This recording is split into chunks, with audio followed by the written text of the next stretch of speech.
Hi everyone, welcome to another episode of The Cheeky Natives. We have quite the treat in store for you. We have a very special guest. I know I say this all the time, but our guests are amazing. Black girls and boys are just rocking this thing the whole damn time. And we never get tired of just being in awe of how much talent exists in black literature. And it's an important distinction to make because people have often treated black literature as this thing that exists outside of the rigorous, study of literature. And so it's always so important to make this distinction that it's not black people who sometimes write well. It's black literature as an art form. Yeah. And we have the wonderful, the incomparable. I could give you a bio, but I don't think we have enough time. We don't have enough time to introduce today's guest, but I want to welcome the wonderful Zukiswa Wanner onto today's podcast. Yes, I wish you could see what was happening, but you ain't here. So Zukiswa, how are you? Welcome to the Cheeky Natives. We're so excited to have you here. Much. I am glad to be doing this. Oh, we're so excited to have you. You have just published a travel memoir called Hardly Working. Yes, I have. Hardly Working. So Letlhogonolo and I were talking about this and was just so curious as to why you framed it as a travel memoir instead of just a memoir. I feel like you've had an interesting life.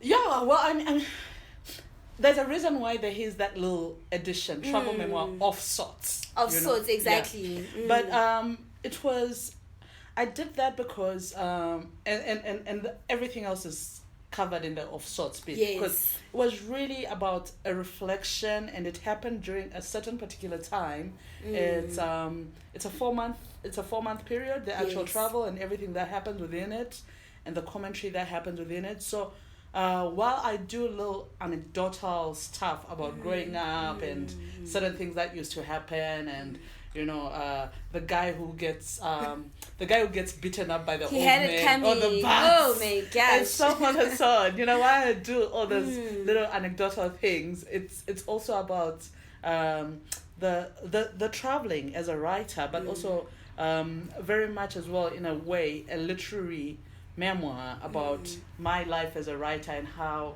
my space in literature, but also how African literature is perceived generally, and certain things about it, and out there in the world. And of course the fantastic thing that happened in Lviv in Ukraine, for instance, and stuff like Ake Festival. So we don't want to give away too much because we want you guys to go and buy this travel memoir of sorts, which is just... Letlhogonolo and I were talking about it during the week, and we were saying that we read this book. Firstly, it's crazy how much traveling you fitted in 4 months. What? Yeah. I know, right? How were you not absolutely exhausted at the end of that? You were still in such high spirits. Like, I feel like I would have been slurring as I was writing, But also that you managed to not only cover so many things, but I feel like every single one of the places that you visited had such an important commentary that you were making. As you were writing, did you realize that this was happening, or was it just like the natural flow of things? Well, I think it was really just the natural flow of things. There was one thing that I did very deliberately, though, which is, I don't know whether you noticed it. Did you notice writers' names? Yes. What did you notice about writers' names? So I feel you'll correct me if I'm wrong, but I feel like in the cities that you found, a lot of the cities that you found were connected to writers or writing that you had enjoyed. That, but the other thing, which I'm going to correct you on, writers are the only people whose names are put in full. Everybody else is like Mary, Tom. Do you know, I actually feel so silly for not having noticed. Because now I'm like, wait, she spoke, and the funny thing is, I've written in my notes, like, and then you spoke about this writer in your book.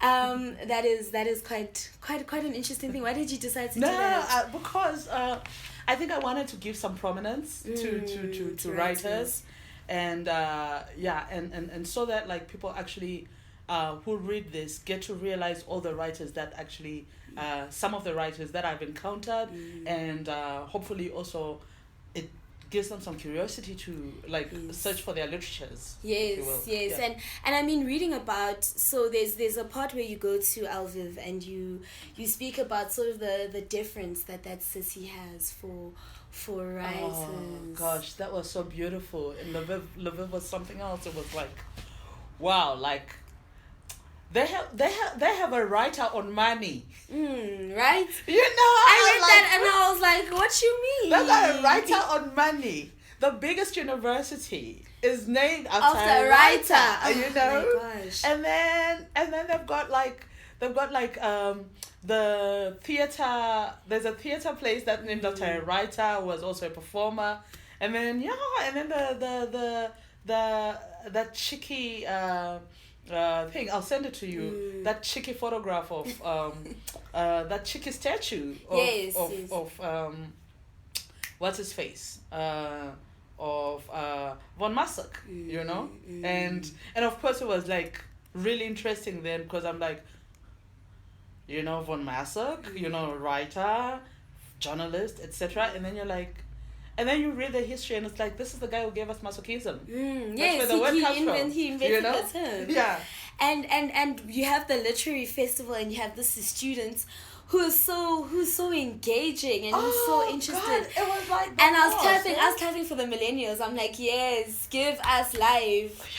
Because I mean, also, you know, millennials have gotten traditionally a very bad rep for not being interested in books and all the things that are sort of ages that accompany that. Alma, you guys are all right with me since you all did Road Must Fall, man. We all right. You're right. Like I ain't even tripping. I'm just like, psh. Nah, you people are okay with me. We're doing our things. We're making the pods. Nice. I You're getting love us that. land.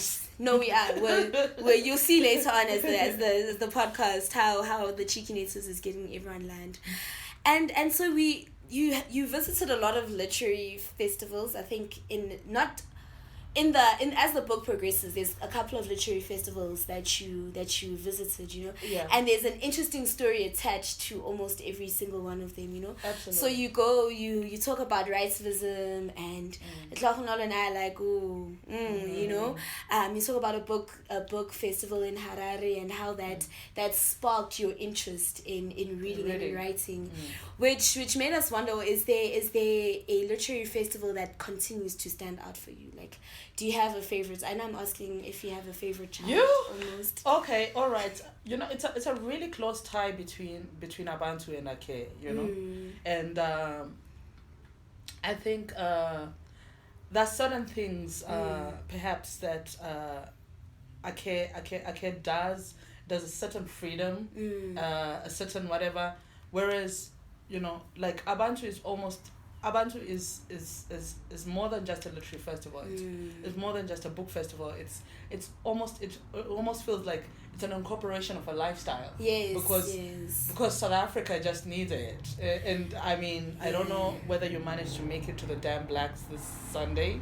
No. Oh wow. Okay, so I went to the Damn Blacks this Sunday and stuff, and these are all like people who are like know each other from Abantu and stuff and everything, and then this thing, and it's just lovely, like, to be able to have a space where, weirdly enough, like with the majority, but you know, the narrative is not set by us. Somebody else has decided that the dominant narrative of South Africa shouldn't be about us. Somebody else is gonna make it. So it's nice when you have a space like that, and that's the importance of Abantu, I think. But yeah, so Abantu and Ake for me, you know, like Ake, I just go there, and I even have a palm wine guy.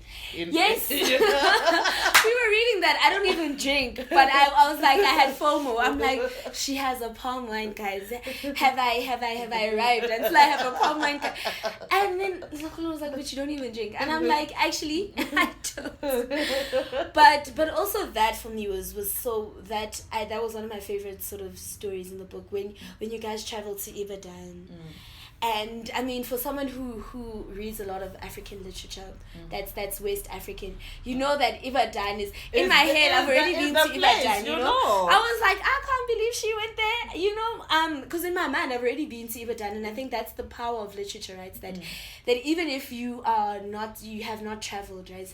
Literature gives you wings. You know, absolutely. That I could recognize this place that I've never been to in my life, but because you've read a Chinua or you've read a Chimamanda, you're like, oh, Eva Dan. Yes, the university town. I was snapping my fingers the whole time. I'm like, yes, give us life, you know.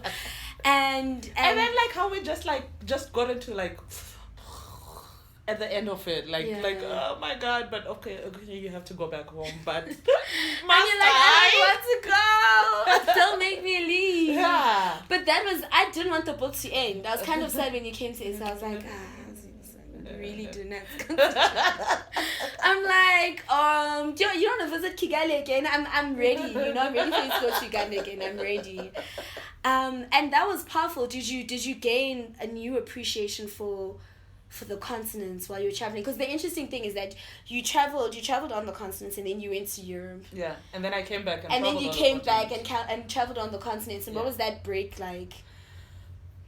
You don't understand. I was in Copenhagen, and it was cold. Yes. And I was just like, I remember when I landed, because I was connecting through Egypt, and it was just like, I am seeing Africans, and I'm just like, and then it's warm, and I don't have to wear my jersey, and I was just like, yes. And then when I got to King Shaka, you know, I got to King Shaka and stuff and everything, and the sun is shining, and like I was obviously pissed off about the incompetency, but I couldn't even be that mad because things are so good, you know. I was just like so happy, like, oh, sunshine. Even my mood lifted. I found that chapter, that story so interesting and so telling for a lot of reasons. I think that African and African American relations are in an interesting place. In the moment, you know, and Black Panther just came out. Yes, exactly. Black Panther just came out, and I remember somebody on my timeline having an argument with somebody else who's American, who apparently had just been problematic, and then calling him Killmonger, and I'm just like, okay. Did we go there? I'm like, did you go there? Are we gonna come back? What's like, how do you come back after that though? And then I found it so interesting that the Essence Fest, which is meant to be this amazing celebration of blackness and all things great and comes to the continents, and it's just so disastrous, you know. And unapologetically so, you know, that it's just disastrous, and then we must deal, because we must be excited that, look, the Essence Fest came to Africa.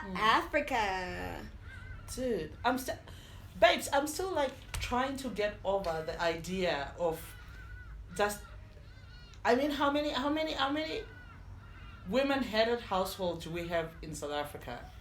And then you have like somebody on like the Real Housewives of Atlanta telling South Africans like, okay, this is how you raise boys when you're a single mother. And I'm like, and then being given VIP status, and that speaks to also this thing that you allude to later on in the book about how we prioritize acclaim and praise from outside the continent to give visibility to on the continent. Absolutely. And how sad it is that you have to first be a Zukiswa Wanner who is being seen in Copenhagen or in the Ukraine before people on the continent are like, oh, this is a real thing. Yeah. No, it is really, really, really unfortunate, you know. And I was, gosh, that particular thing, I was like, how dare you tell Mnamhlope that she must just like she can't go into a space because Mama Beyonce is there. Like how? But who are you? Like how? Like seriously, like Glenna? I was boiling. Like really? Like I was boiling. You guys are not serious about life, you know? Like you are not serious. And it was just like, oh, that thing was so frustrating. And it was a tragic comedy, right? Because some things were just so ludicrous. You actually had to laugh. I was reading that, I'm like, no, No. Say, and the thing is, there were levels, so you'd think it was bad. Okay, this is bad. Like first when you said the story about hotels and I was like, okay, this is bad, but I'm sure there's a recovery. Then people are not getting tickets to the things they promised to. I'm like, ish, this is bad. Now you're pushing aside it, and I'm like, oh God, make it stop. and it's telling, right? It's telling of the ways in which we don't respect the arts in this country as a real thing, Absolutely. That you can have a Gcinamhlophe and not just be shuddering it in reverence, that you can tell a Gcinamhlophe to go to the side in your life. Imagine, I'm also like, I was thinking about it. I was like, wow. Even when we had the summer and stuff and everything, I'm like, Mr. President, the National Poet Laureate died.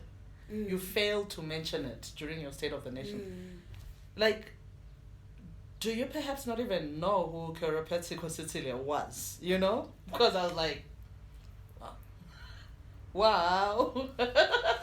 and the idea that we were waiting to hear Americans and people across the world speak as authorities on craft, Yeah. and speak, and you're sitting and you're just like, are there no South African scholars? Do we believe that credibility only comes when you have an international title attached to you? Exactly. And I think, you know what, we've been damaged, and it's not a uniquely South African thing. I think as a continent, we've been damaged so much,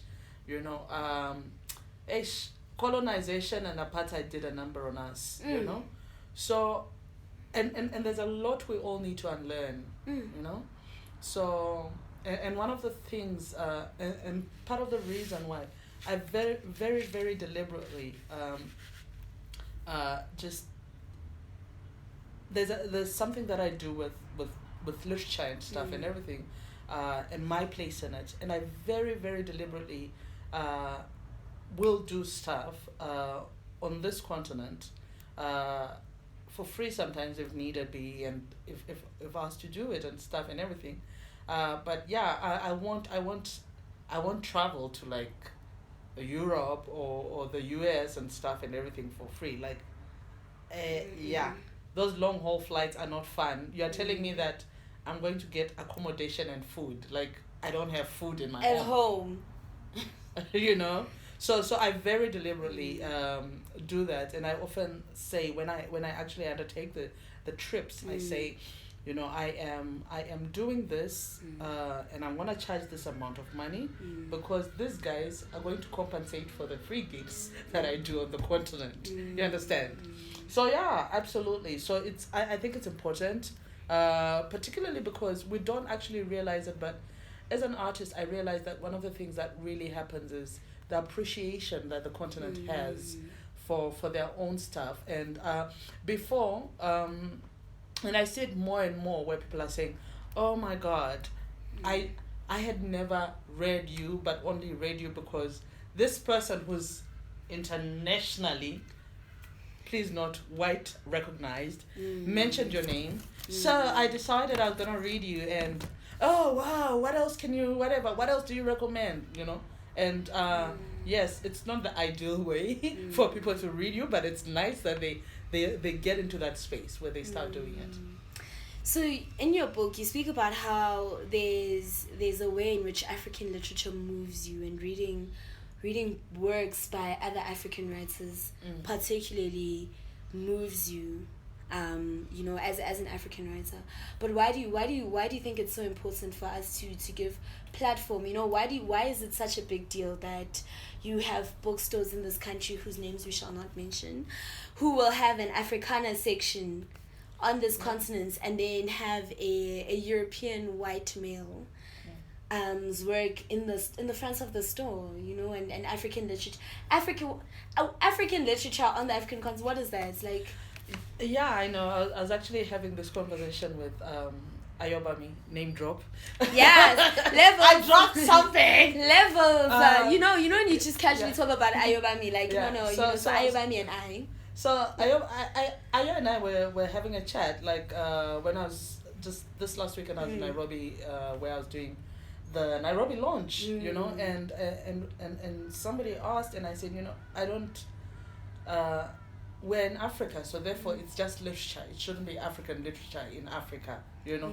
I can be African literature in Europe or in the US or in Asia, but I'm not African literature here. At home. You know, I'm home, I'm African, this is Africa, therefore it's just literature, and we should learn to like think about it in that way, you know. So of course when I go into a bookshop, I don't expect to find an Africana shelf, because I don't go to America and find an Americana shelf. I don't go into Europe and find a Europeana shelf.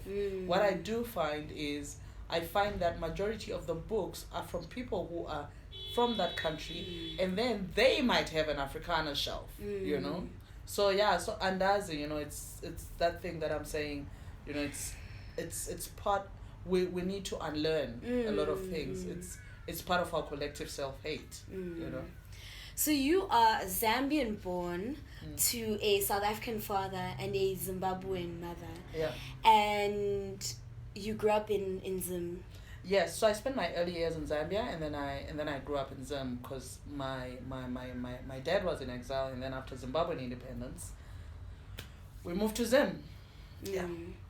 And you then visited each of these places in the book, and I thought that was so powerful that you went, because I mean you have ties to every single one of those places. Yes, know? Absolutely. Zambia being your land of birth, South Africa being your paternal homeland, Zimbabwe being the place in which you grew up. What did you find out about yourself in visiting each of those places? Because you have the parties. I felt like I was at that place. I was like, why should you invite me though? And we'll talk about the party later, because there's such an important discussion about friendships that I feel like that particular party in Zim at that time was actually absolutely amazing. Yeah, but you know, it was really, you know, it was really nice to revisit. I think one of the saddest things for me on that trip was that my mom forgot our childhood home address, because I really would have wanted to see it. But then, as I mentioned in the book, well, how do I know that maybe this guy was like, oh, South African, no, get out, get out, you know, type of thing. So maybe it was a blessing in disguise. I would have wanted, though, to walk those streets and be able to, you know, figure it out and stuff. But it was still nice. And I hadn't been to Zambia in ages. And the last time I'd been there, I'd generally been ending in Livingston, so I hadn't been to Lusaka in ages. So it was really, really nice to see, and it was just before elections, so there was a whole lot of political, you know, vibe and stuff and everything. And in fact, the friend that I was staying with, who is a filmmaker, had been busy doing adverts for one of the and I love so much. Ironically, it wasn't the political party she was gonna vote for. It was just like, hey, you must get this man. I found that so interesting. And then you go and you're turning 40, because the premise of the book is that you're turning 40 and you go on this road trip with your partner and your son, and then you have this birthday party that these friends of yours organized. They did the most. They like the absolute most. Yeah, you should see the photos. They were like everything. Like there were banners, there were water bottles with my name on them. Wow, levels. You know, I was like, okay, yeah, and then another friend. You know, they got the cake where they like just had like all my books, you know, like piled, and that was awesome. Like the birthday cake, I was like, whoa. And for me, it also felt like such a celebration of friendship, and like a recurring theme in the book is just like the connections and the powerful friendships that you've made, right? So almost every city that you guys stay in is with a friend or someone that you're quite close to, you know? Absolutely. And did you feel like that this book was also just a reaffirmation of that, of how powerful friendships? Yeah, absolutely. Like I think I've been very lucky in the type of friends that I have.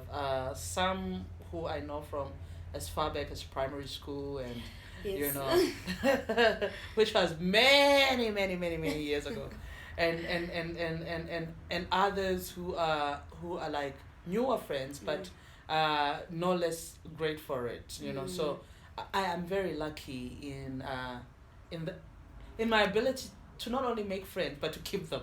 Right, 'cause it's not just the making. Yeah. It's the process of keeping as well that's also so powerful. I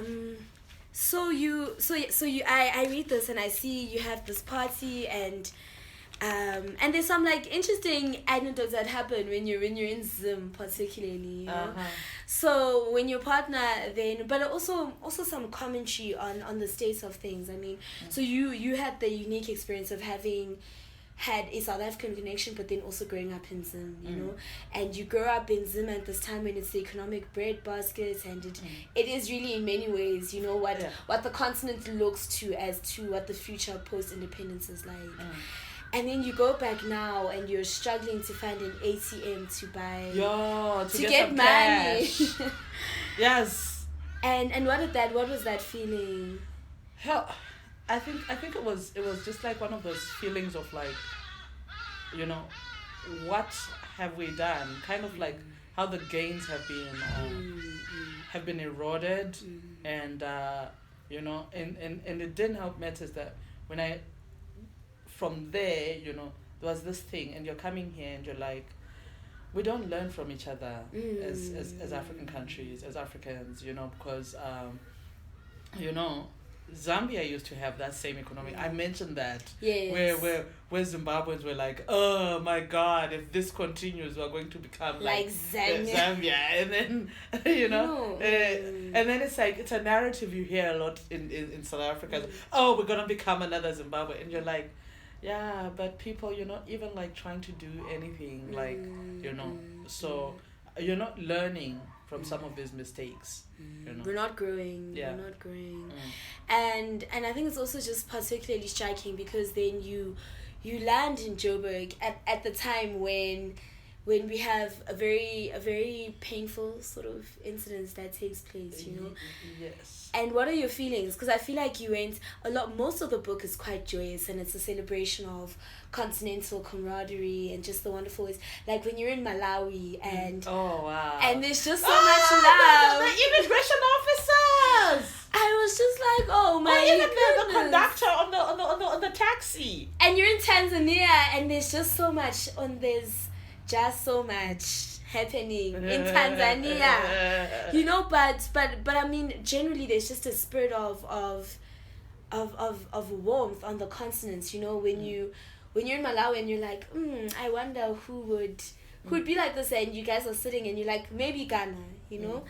And you're traveling and you're in Uganda and you're in all these wonderful places, and also I feel like the goodness of the places is also reflected in the people that you come across, you know? Absolutely. So the hospitality that you receive is just something else. Like your child makes the kind of memories that you can't even put a price tag on them, you Absolutely.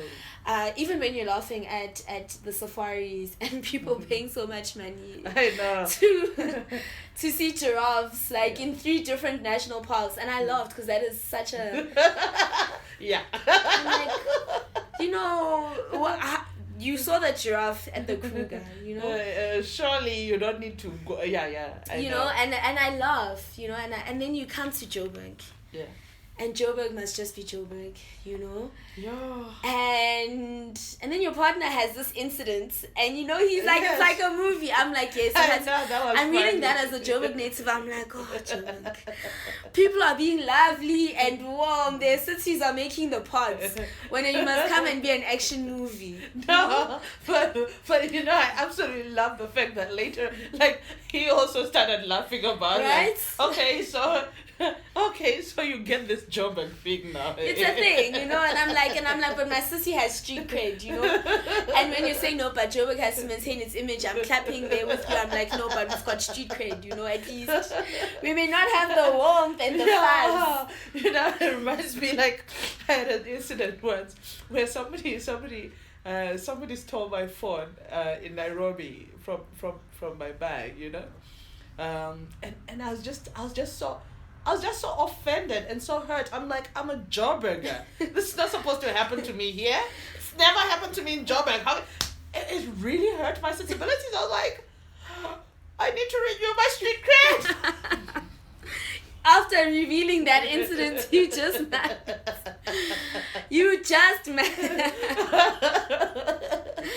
Because we were waiting for the action, I'm like, was there a gun? You know? Because I mean, in the incident that takes place where there's the gunfire and he's just minding his own business, and everyone gets up like, hi, into this. Like, ha! I'm a boys! Ha! Like, and we always tell, we recount the story, but it'll never just be the way it happened, because you must still add spice. There must be a little bit more danger than there was at the time, You must be like, no, and then Benga's noticing, so yeah, I read that and I was like, yep, sounds about Joburg. But then you address a very, very, I think, a matter that's sort of risen to prominence in just over the last year with Rudy Klabi's book having come out, Yeah. And why was it important for you to describe that particular moment, the 1 in 3, the woman, and I don't want to call them the women of the EFF, because I think that's also a little bit reductionist. We can all remember Mbuise's name, but we can't remember that Naledi and Simamkele was there as well. Yeah, absolutely. Why was that such a pertinent moment for you? I think it was because, sometimes you get the feeling that South Africa does not sometimes, quite a lot of times, I think, we all get the feeling that South Africa doesn't love women, And so this was like on a national stage, and these women were bringing in, an important issue and saying, you know what? This person matters, we matter and stuff and everything. And when Anna, do you even remember the speech that man made? No, I didn't. Exactly. Nobody remembers that. I was sitting and I was like, what did he say, Ngonji? I mean, I generally don't pay much attention to what he says, but that particular moment, I'm like, but I do remember the placards. I do remember the 1 in 3. I do remember we are Kwezi, and I felt that it was so powerful to include that, because that was, I think, a turning moment for a lot of absolutely. And the beauty of it was that it was a silent protest. Yes, like, they didn't chant anything. They didn't disrupt anything. Yeah. They were like. There were how men want us, well behaved. Yes, they were quiet. They want a quiet African woman, and those were quiet African women. But they just did the part, man. They did the part, and it was such a powerful. And I mean, reading amazing. That line took me back. You say something so powerful when you speak about how Kwezi was effectively exiled twice, that she was then exiled again in her adult life. And this man was allowed to continue with his life. Oh, yeah, no. He was allowed to become a statesman, he was allowed to become the first citizen. I think we're even giving him, aren't we even giving him a pension now? We are indeed. And that was powerful, and I think it led me to the next part where you speak about how political South Africans are, but sometimes I wonder how far our politics reaches, Yeah. The thing about it is we're political in a very interesting way, where we become, like, all of us, thanks to Twitter and Facebook, have become experts, Hashtag woke. Yeah. And we all make commentary and stuff and everything, but when it comes to elections, we vote and then we duplicate. We essentially just continue having our oppressors in power. We're like that woman in an abusive relationship who just keeps going back, she calls the police and then drops the charges, and it's unfortunate, and we don't talk about, I was thinking about it, like this whole water thing, and I'm like, guys, Andres Tatane, died. Somehow that doesn't seem to be as urgent as, suddenly, like, day zero is approaching.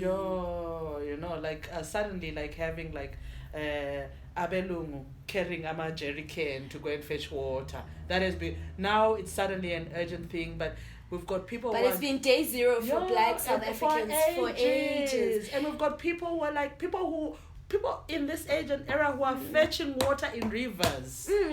Children who are crossing rivers to go to school. When it rains heavily, these children don't go to school. And then they're supposed to be competing with the same kids that are like at the St. John's and the and so forth and so on. So we actually just really need to start questioning our leaders, and we need to ask them, Kanti, I don't think we're political, but we also have short memories. We're not angry enough. We have. I love that Kollega Putsuma called her book Collective Amnesia, because I think so often as a country that's what we suffer from. That's what we suffer from, absolutely. Collective amnesia, that we can simultaneously run programs like 16 days of activism and have an education, a minister for education who is violent towards women, that a deputy minister, who is violent towards women, and who really will still have women caping for him, and will still have a women's league that functions as gatekeepers in many ways of patriarchy. Oh God, yes, absolutely. But the less said about, the less said about your new minister of women, the better. Let's just leave that one. I'm not ready. I can't have those kind of chest pains, but it's like really. No, have we not been through enough as a country? As a country.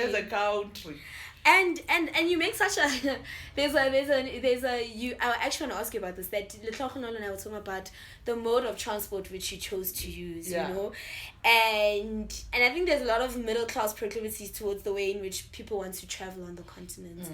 And often we find ourselves slipping, you'll land in, I was in Nairobi, and there was like a 12-hour delay, and there was no communication, and it was just a mess. KQ. Yes. Oh God, yes. And then people are like, TIA. No. I'm like, oh my gosh, really? But why did you guys choose to travel in the way that you did? I mean, I think you could have easily flown and, cut your travel time in a lot of the places. No, but then if we're... Honey, do you know how much those tickets would have cost if we were to fly into each and every country?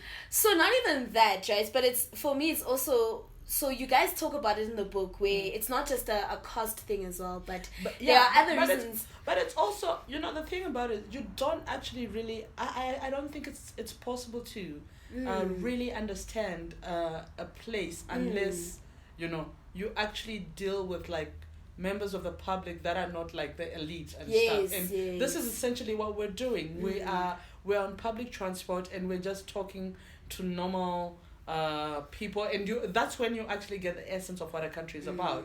I mean, you get Ananias, for instance, in what you call it, who just like he's like, no, I'm going to help you, I'm going to do and this, goes and completely like, out of his way. out of his way, and then even like suggests where to go and whatever, and you're like, wow, and this guy's working, but he's like, no, I got you guys, what I mean? I got you. And so it's just it's that thing that you encounter that I wouldn't have been able to get, that we wouldn't have been able to get that on a plane. Would be with a bunch of other middle class, entitled Africans, problematic, and we'd be like, we'd be having our wines on the plane or whatever it is. But here it was, we're actually dealing with people and having conversations with them and stuff and everything, and and you're worrying about things, and you can inquire, and it was lovely, and I love road trips anyway. I think you touched on something so important, the cost of the flight tickets, because it's actually so ridiculous to think of the fact that it would cost me more to fly to Kigali than it would cost me to go to Rome on this continent. And there's I know. And even the bureaucracy that is involved, in flying to some of the places, or in traveling to some places, For on the African continent and stuff and everything, it's ridiculous.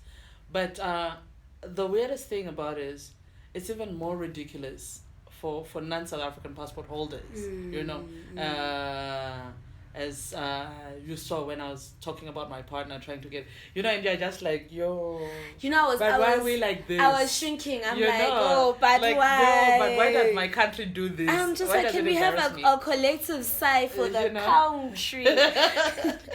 And it's interesting because reading the book, I was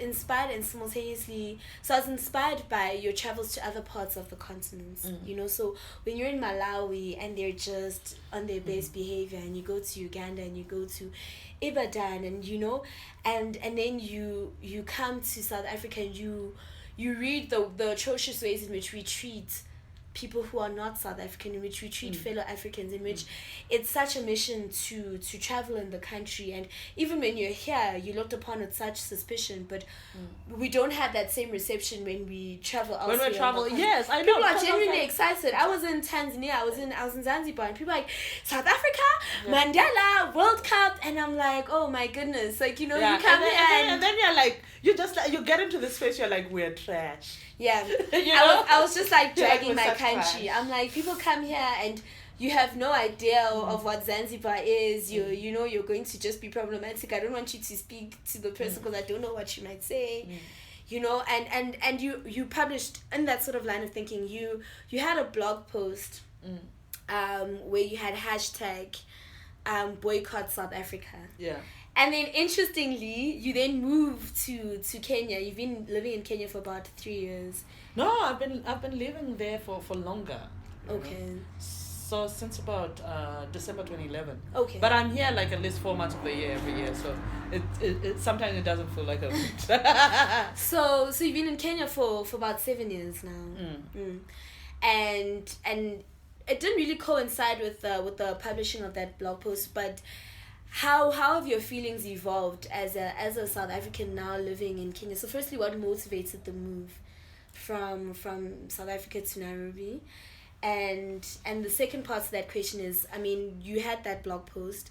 Have your feelings evolved about boycotting? No, you know what? I think actually, you know, the way our country runs, I believe we've got capital pushing a certain narrative, and when capital pushes a certain narrative, and they're mad and they're angry, you know, we get Pravin being put again, Des Van Rooyen losing his weekend special job, and then Pravin being put again on his job and stuff and everything, and you get now Unhlanhlanene as Minister of as bad Finance, like he never left, and then Pravin over at Public Enterprises, and I think this has a lot to do with the interest of capital. They said, no, you know what, this is not going to work, so our government acted accordingly. So what I was then saying was, this is not the first time that's in 2013 or 2014 wasn't the first time South Africa was having what I like to call Afrophobic attacks, really, because it's only other Africans that we're doing these things to. And I was saying, okay, you know, the thing about it is, we don't know how many people were prosecuted when it happened back in 2008, you know? And it happened. It has happened consistently every few years. We've had Afrophobic attacks. So my whole thing is, you know, here's the thing. Our government only seems to act when capital pushes it. Yes. So if the ShopRites that are in Nigeria, if the MTNs that are in Uganda, if all these companies, if people say, you know what, we're not gonna buy South African products. Yes. This is nonsense. This would actually push the government to start acting against Afrophobic attacks. You know, we'd see prosecutions, we'd see things done. So as far as that is concerned, you know, when we are and it happened, you know, during apartheid. We had like the frontline states, the Zimbabweans, the Zambia, the whatever, saying South African airlines couldn't fly over their airspace, the goods couldn't cross into their space, and so forth and so on. And that put pressure on the apartheid regime to go to the negotiating table and say, you know what? Because business was like, no, you're messing us up. We can't do this, you know? So I think the only language that our government understands is the language of money, you know? Because they obviously don't care about black lives, you know? If it had been like a whole bunch of like Germans or Polish or whatever who had been or British who'd been attacked or in the ways Americans, which were attacking and I mean white Americans who were getting attacked, you know, this would have been like a very different narrative. People would have been prosecuted. People would have been getting life sentences, you know. But and we here don't we are value each other. burning people alive. Exactly. Burning people alive. And the worst thing about it is, like, remember, I don't know whether you saw that footage from 2008 where that man was being burned alive, and people are laughing. I'm like, how much humanity have we lost? You know? To be able to laugh when somebody is being burnt. People who look like you know? Exactly. People who look like you, who could have been you. Yes. And we're just burning. And every few years, yeah, sure, you know, but it only burns a lokshini, or it only burns in the inner city, but you're never ever going to attack a Sandton city, or you're never going to No, it's not going to happen. I mean, I remember a cousin of mine who I just ended up having to write off. He dropped out, yeah? And then he's having a conversation, and one of our neighbors was married to a Zimbabwean doctor. Yes. And I'm like, why do you hate him so much? Yeah, they're taking our jobs. I'm like, that's a doctor. You dropped out. What job did he take from you? Exactly. For 5 months. Can we have this conversation? Yeah, no, and of course they're taking our women, because women are there to be taken care. Yes, and women are an object in which you can trade and sell. Absolutely. You know? And it's just telling even the reactions that have been, you know, and what worries me is that I think that the first wave of attacks happened and we were all shocked and we couldn't understand, you know, but every few years it seems like our response diminishes, you know. Yeah. Now we're just like, you know, banjalo, you know, and we start to find all of these things. No, it's self-hate. No, apartheid did a number on us. We have all these justifications for the ways in which we're really violent to fellow Africans. You know, in ways that I don't believe that we're violent towards anybody else. Well, generally, it is self-hate. It is very much a lot of self-hate. But my whole thing is, if people got prosecuted, if people are just like, no, because there was an accountability. Yeah. If they're like, okay, we're not gonna, the rest of the continent was like, okay, yes, in South Africa, we're fed up with you, we're not doing A, B, C, and D. You know, people will be put in a space where they'll be thinking, oh, god damn. You know? Maybe it's not okay for me to allow my uncle to be saying these Afrophobic things. No. You know? But I mean, if somebody actually got arrested and prosecuted and stuff and everything, and I mean, we've seen even Amapoisa are like participating in these things, and they're supposed to be the law and protecting everybody. No, guys. Shooketh. That's all I can say. So you speak about, and I found this so interesting, where you talk about unemployment, gambling, and prosperity gospel churches. Yep. Everywhere you go, these exist. You know? And the question for me really is, and I felt like a lot of hopelessness in that, right? That we are so hopeless in some respects as a people because of how things have turned out. That we're turning to these things, and you make such an interesting point that we still turn to these things even though they impoverish us in many, many ways, you know? And what was that feeling of like hopelessness like? Did you walk out of there feeling a little bit defeated by the fact that damn, these three things everywhere you go? No, it just leaves you powerless, you know. You're like you don't know, you know. And I mean, you look at like Triple M, for instance, you know. And then and you know, it happened here, and it's like, okay guys, we cannot do a quick buck. Just, you can't. But then a few months after it was banned here and stuff and everything, you know, it went and it duplicated itself in Nigeria. and Nigerians were going on. I was like, guys, do you not? You don't know. Do you not? Down there in the south, it happened. Just down there. You know. So we see it. I mean, similarly, there was a quail eggs phenomenon in Kenya. You know, where somebody decided they want to make money, so they did this whole thing about how quail eggs cure everything from HIV to, you know, to everything. Like it was like this big thing. So people started buying quails.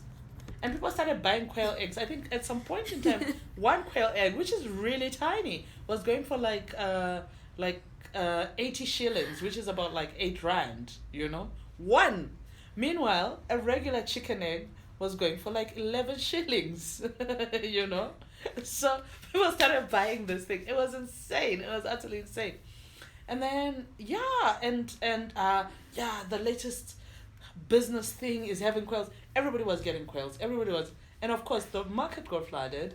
So, in the end, nobody made money after all. But fast forward, less than a year later, Zim had that same quail phenomenon. You know. And it speaks to that what you were speaking about earlier, our replication of things which don't serve us. Yeah, I know. So like it's failed your neighbor. Yeah. It's failed your neighbor here next door. So you have what you call it. You have this thing, you know, where in prosperity gospel, where it's like, okay, take out your handkerchief. It's gonna be blessed by the pastor for X amount of money, and if you touch the car you want, you have it. And my people believe that. And I'm just like, no, but who bewitched us? It's the politics of hope, right? The politics of hope, that you're selling hope. It is. In whatever form you're selling it in, you're selling hope, you know? And we want to believe, and it's the same reason why, like, you have, like, the most sports pesa is making the most money on this continent, you know? Like, sports gambling. Because people keep hoping, you know, that today might be my day, you know? I found, and for me, I think it's also just interesting because South Africa is going through this phase where we have all these sort of cultish church vibe things happening, you know, and we're having a real conversation about what it means to, because in many ways, South Africans seem to regard themselves as a very religious country, you know. I don't know how or when or why, but it is a common thinking, you know. We seem to really, and this is the sprouting of a new church on every corner because hey ntanami esontweni kuzolunga, you know. But it's also just a powerful statement on the conditions in which people find themselves, where you feel that the only sort of hope that you have is for there to be some supernatural intervention because the situation is it's so dire. It's so dire. So everybody, you know, we've realized that the guys that we've put in power, we can't rely on them. So we pray to God and hope she makes it work, you know. #Aisafani. There's such a powerful line. People need to get the book so they can see why Intercape #Aisafani. You know, I've never been on an Intercape bus, but I felt your pain. I was like, Intercape, how can you do Zukiswa like that though? How can you do Zukiswa like that? And the worst thing about making you look bad to Kwame even. And the worst thing is I traveled all the way from Wachukula and I hadn't had any of that drama from Nairobi. Now I'm like Intercape, Harare to Joburg. Yo, yakwenzela. Like I was reading that and then you wrote #Aisafani. You don't even feel bad for laughing at someone's misfortune. And the worst is that you know, if you hadn't packed the food, I think I would have been like, shame, they didn't even pack. Now you have the food, you've packed it away. Do you know that is the worst thing? When you know that you have the food. You have the food, but you know you can't even do anything about it. You're like, You're just like, ish. You don't understand how I was so happy to get to the border, eh? And you're unpacking, you're here. You're like, yes! Food! But it's interesting that a lot of the stories in the book, the anecdotes, revolve around food. And when I was reading some of the food, I'm like, I even Googled, I'm like, hey, you know, I don't know, let me find out death by Kwame not wanting to eat Tuluse Kaya. And then raising yeah, I know, right? But it's funny because children are like that. I don't know if it's yeah. that the fact that he was in a different environment. Because throughout I think it was just he was starving, man. Hey, man. It's probably going to be... And it was still his top 10 food. He was just like, listen, girl. Because you were like, no, what about that? He's like, no, girl. No. Top 2. This thing you don't eat at home is your top 2 food on a whole trip. I know, right? And food was really like a lot of the themes and the stories revolved around. Yeah, but I think it's really it's generally how we as Africans I find we commune over food. Yeah. So I think it was just an indication of the place that we're at, and perhaps my identity as an African person as well, because it's like, oh, okay, you have a party or you have you get to somebody's house and then the first thing, have you eaten? And I haven't asked you, have you eaten? You haven't, right? But it is quite interesting that food is such an essential thing. My friend and I were talking about it. And we were laughing over someone saying, "Can people announce themselves before they make a visit? Because mas pegas balile." Yeah. And we have not included you in our 3 people in this household and our 4 pieces of chicken because someone must make his kaftin tomorrow. And someone was like, "No, Sisi, you are anti-African, because even the act of your friend coming over, how can your friend come over and isabu payel until she leaves? Exactly. It's such a strange. How does it work? I got to school. I remember getting to school, and only becoming aware of this when I became older, was my black friends would be like, "Hey, I've got this, what do you have for lunch?" My white friends would really sit and everyone is eating their lunch, and you can't even pay to your friends lunch bars because it's just not it's not a conversation that you have. I know, because even my son, he gets into this space where he's like, "Yeah, mama, this person, they say they really like your sandwiches and stuff and everything." I'm like, okay, Thanks. So they said, "Can you make them again?" And I'm like, okay, I'll take the request. The kitchen will be taking orders. I loved watching your son sort of grow in the story on the trip and it speaks a lot to the ways in which I think sometimes as Africans, and I think this was a commentary on that we like to see our children, but we don't necessarily firstly see them, but we also don't hear them, you know. So when your son is commenting on things, on the disrespectful young boy being beaten, and I'm like, no, Kwame, I agree with you. I'm like, no, he had it coming, Were you surprised by the maturity that your son? No, I was, absolutely. I mean, I also like it's kind of like, okay, you are there, but and you're there with me, but like, wow, like I didn't realize you actually like your own little person, and you've got these opinions and stuff and everything.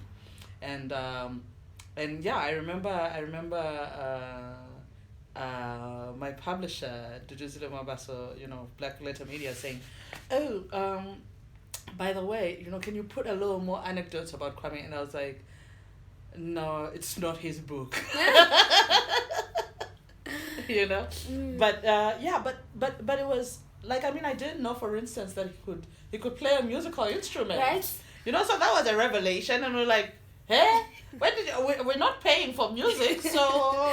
And he's strumming, and he's playing John Legend. I'm like, wow, okay. I have Mama talent. I'm just like, so it took a whole trip, for us to discover that. And I was like, did you know? And then it's like, no, I didn't. Oh, okay, And also his interactions, and I think that some of the purest interactions in the book are between him and the children in the different places where he finds himself, where he's eating the sugar cane and he's just out here living his best life and carrying the water, but he's like, shoo, hey, no, I've worked, and also just the profound appreciation that you come home and you realize that there are people your age mates who are having to carry water and do all of this. And doing this and, making a fire and stuff, and this is their life.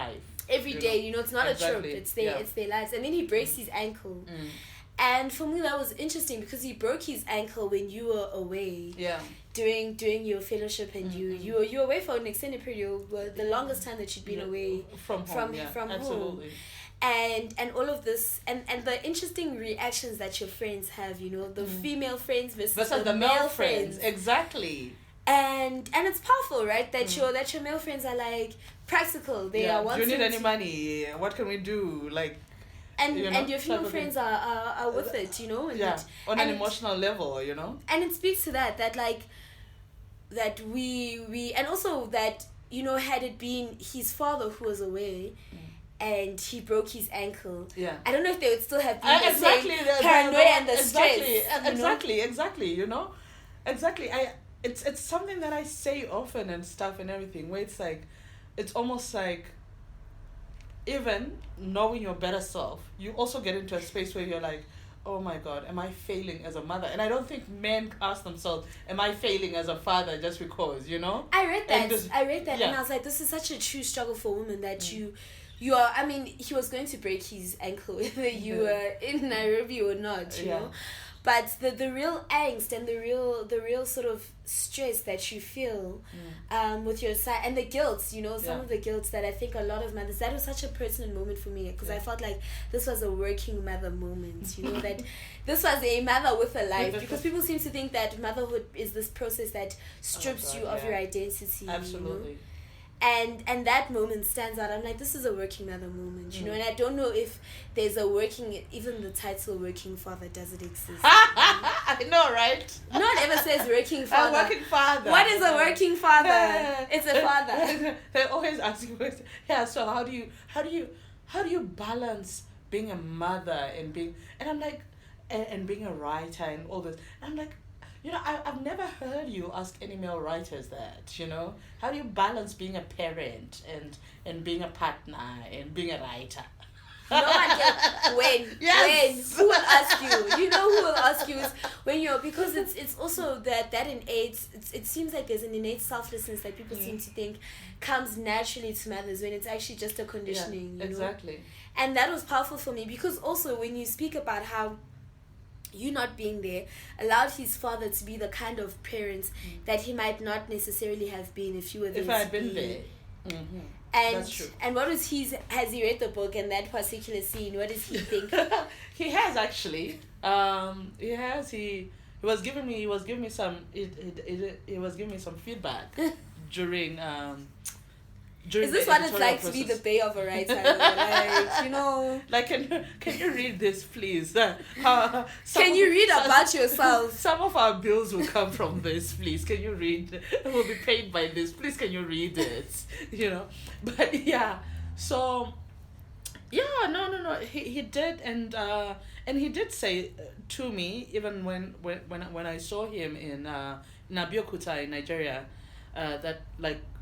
It was absolutely like a worthwhile exercise for him, you know, because he realized that now he was so now I'm here and the two of them are like by themselves, so and they're okay, and they're fine, you know. It's like baby boy cooks every Saturday, but the dad does everything else during the week and stuff and everything. And you know, I was talking to them actually just before you came, and it was like, so I was talking to baby boy, and I was like, hey, how things? And he says to me, and I said, let me talk to your dad. And he said, oh no, he's gone to the butchery, you know, type of thing. And I was like, okay, you know. Well then, live your lives, y'all. Yeah. So yeah. And has that been a little bit freeing for you? Has it made it a little bit easier? Absolutely. It's you know, I talk to them and stuff and everything, but it's freeing knowing that these guys, they're just doing their thing. They can cook, they can do their stuff. And if they can't, they'll learn. They'll Google. No, they're actually Chasa is actually an amazing cook. And he learned by trial and error, you know, but he's an amazing cook now. I was like, you know, the other time I was like, you know, when I discovered it, I was like, now I'm like, today I'm not going to cook, you know, and then it's like, okay, you know, try me out. But I think that moment is, there are a lot of pleasant surprises in the book. Absolutely. There are a lot of pleasant surprises. You make a comment about, and this has been a lesson for me. I think last year was a lesson in this. First impressions are not judging people on their first impressions for what you assume that they will be, you know. Yes, because I do that with Al, you know. I'm just like, this Negro is late and you're already just like done like, with you. Hey, done. You just think you're a superstar because you're hip hop, what. And then he turns out to be like one of the most solid people I have, you know? I loved that moment. I was just like, because also when you describe he comes to the party late, I'm like, you know, now you're here coming to a party late. Can you not see that we are all here and seated? Now you must come here acting fresh, right? You know? And then he later just reveals himself to be such a wonderful human being. And you would think that as black women who are often on the receiving end of people's negative, like, first ideas of what they assume us to be, we would be less likely to be doing that to other people. But it comes a little bit so... In all fairness, it was a black man, so... Fair enough. You know, we must take it when we quite a fair share of them have disappointed us. Sounds like... quite a fair share is also just a generous description. I can think of a few other hashtags, but I can't do, you know. But I loved that. I think that the book is full of a lot of pleasant surprises. But the important thing also about the book is that it takes you on a journey with yourself, you know. So absolutely. So you when you react to certain situations, like when you guys are on the metro, the metro card incident, and I had to ask myself what I would have done. I'm like, would I have not? Yes, and I'm still trying to figure out whether the wink is the equivalent of people of colors to the nod. You know, I was just like so we are winker, brother. Okay. First I was like, is this homie being weird? What is going on? I know, right? I'm like, why are you winking? We don't just all wink. What are you doing? And I was a little bit stressed for you here. I'm like, ish. Yeah, imagine like that money was not cheap, eh? I'm like, I was even calculating. I'm like, you see? Yeah, you know, but it made me ask myself the question as to what would I have done in that situation. And I was even judging myself a little bit because I was like, ish, I don't know. You know, I'd have been a little bit, you know. And that was the powerful thing about the book, because as you go through your different experiences, you know, and you go to and you travel, I'm like, ish, you know, when you're in Lusaka and she gets angry because now you're late to the book club, the person at the university who's now gone and extended herself, and she's just like pissed, you know. Yeah.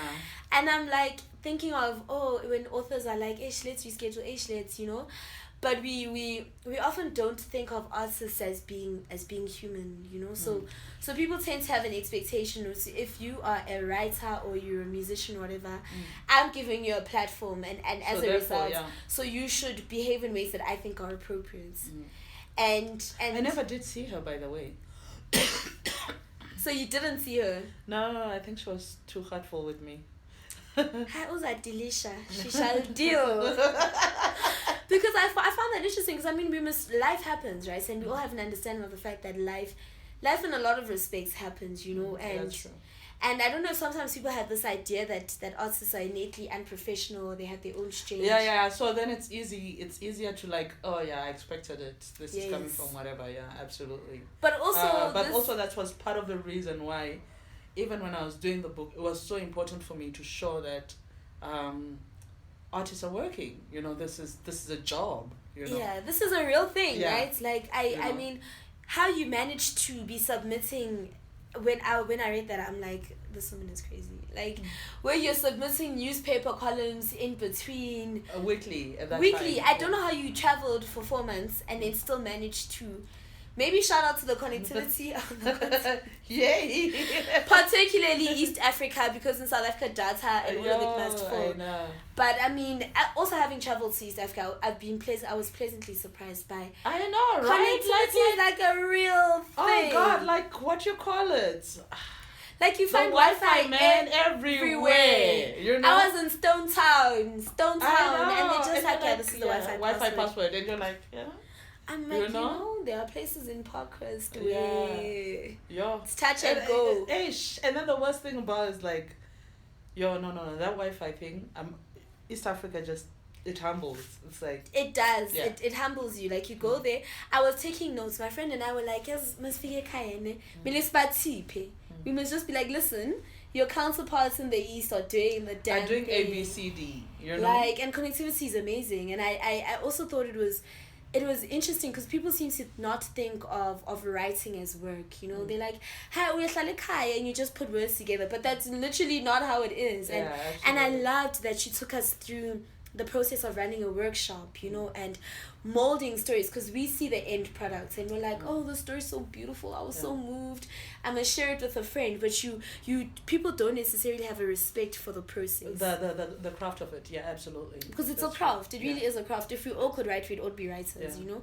You just have to go on Facebook and see some of those days to just realize writing is not for everyone. Well, yeah, unless there is that status, then somebody says, your 20 Facebook friends say, you should be a writer, you should come out with a book already, and you're like, this is how we've been subjected to bad blogs, guys. It's not easy, please guys. Tell your friends the truth. Like, writing is a craft, and I love that you talk about, you know, the workshops, and you're attending fellowships. So we see you're in Copenhagen, you're working. I mean, it's dark, you're sitting for hours at a time, and you're putting in the work, and I think it was really important to include that.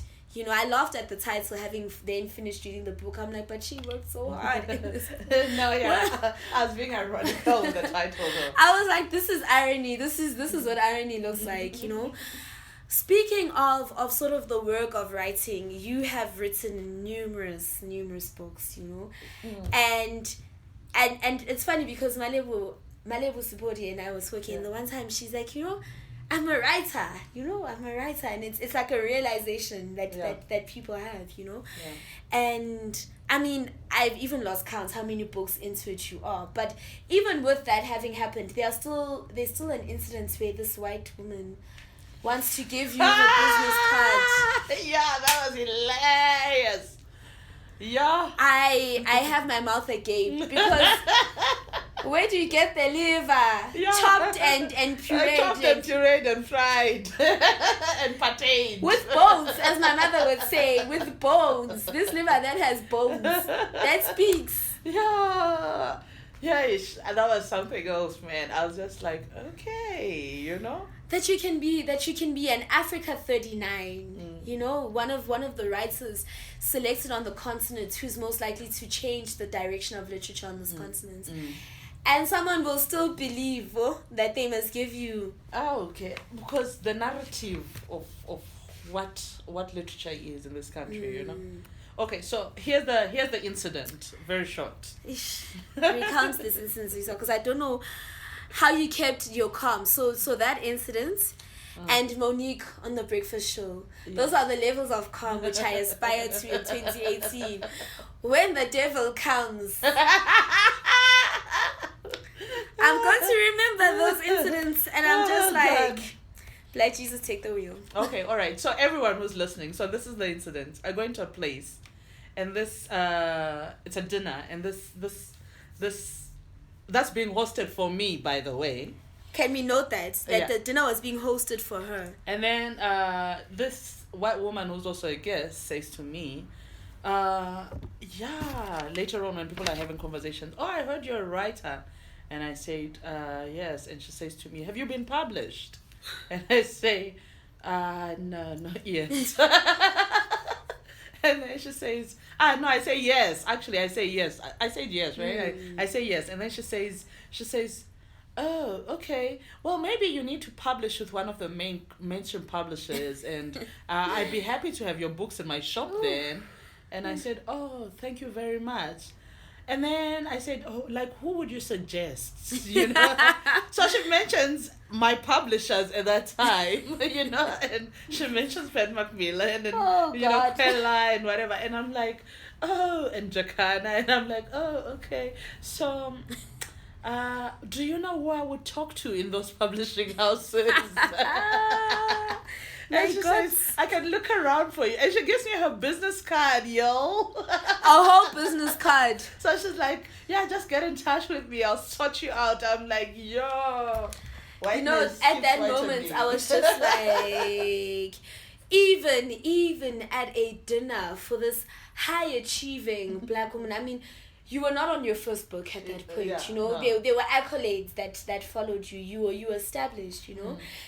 And I mean, actually, I just the year before, I just won the South African Literary Award. Actually, this is what I'm saying, that there were actual accolades. That there was the Zukiswa Wanner and an introduction, a very strong introduction. There were some paragraphs that we were writing. I know, right? And this white woman is writing at a dinner for you, you know. I read that, and for me that felt like a commentary on publishing in this country.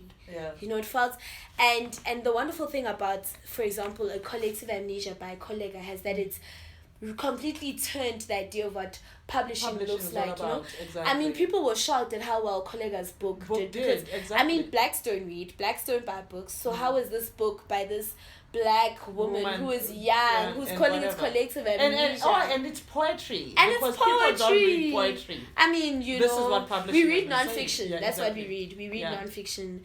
And you've commented on the publishing industry in this country before, you know, about how, as in its very nature, it's parochial, you know, and how it needs to evolve.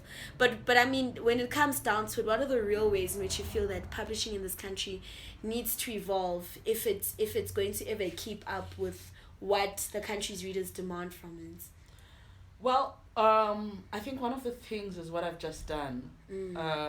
We've been talking about getting the black market. So as you know, Hardly Working is published by a black publisher. Yes. I abandoned my white monopoly capital publishers, you know, who, by the way, had offered me quite a healthy signing on fee. But I just thought, you know, this is a small thing, you know, signing on fee, yeah, great.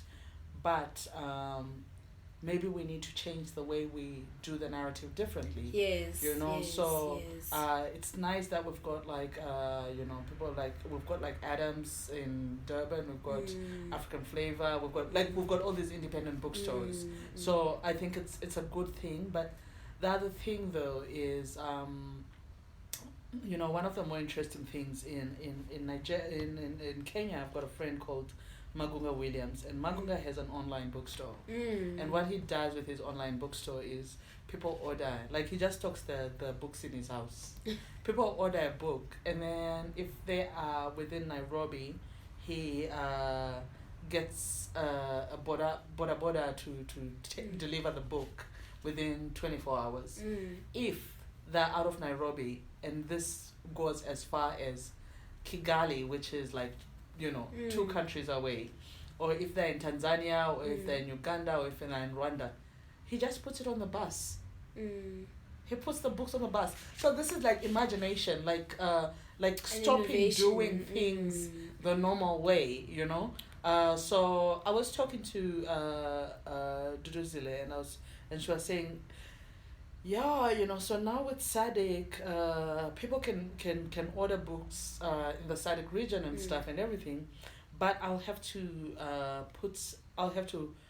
send them via South African Post Office. And I said, I wouldn't do that if I were you. I would just go to Park Station and put the bus, talk to the driver, and then have the book carried to Zambia or Malawi or Zimbabwe or, you know, or Botswana or whatever, you know. And she's like, I never thought about that. And we don't, actually. So I do like that, the new ways of thinking, and we're utilizing them. I think that's important. And of course, we've got like also like Afro Culture, which is run by a black woman, Nonkululeko Magi, and she does the things, because she also, like, you can order any books and then she'll deliver them, you know, together with your outfits. Yes. Anything else.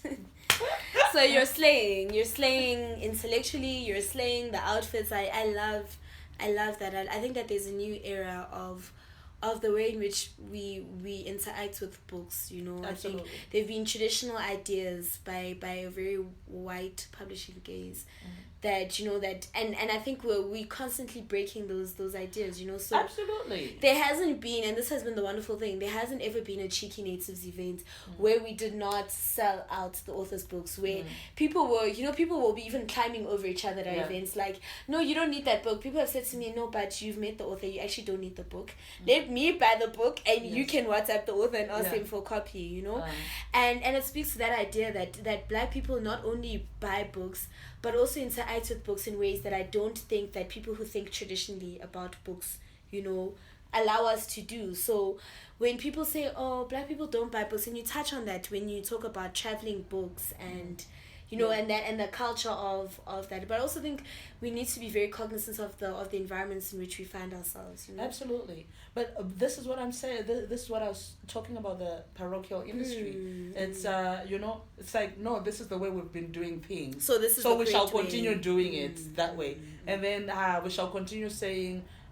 Blacks don't read, so we shall continue having this, we shall continue having that, you know. And you know, when you think about Abantu, for instance, exactly, has shout out to Tando. Yeah, Tando and has Panache. done stuff, and Panache as well. Yeah, they've just and done amazing and stuff. work. They've done amazing work.